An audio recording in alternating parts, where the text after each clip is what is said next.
علشان بس ارد على تعليق شفته بيتكرر بشكل كبير جدا وبشكل مستمر، يعني كل ما افتح اليوتيوب الاقي التعليق ده بيتكرر على طول. يقول لك ازاي دولة ليها تاريخ وهي اصلا ابتدت من 62 سنة. هو طبعا هنا بيربط تاريخ الاستقلال بتاريخ الشعوب، حاجة غريبة جدا يعني.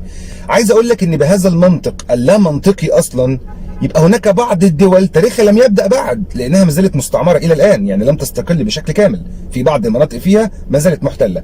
نصرة دينك يا أستاذ، نصرة دينك يا أستاذ.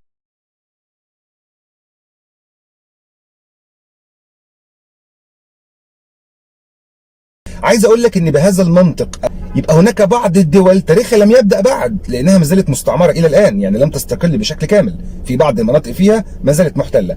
رفعت الجلسة. يحيى العدل، يحيى العدل. ألف مبروك.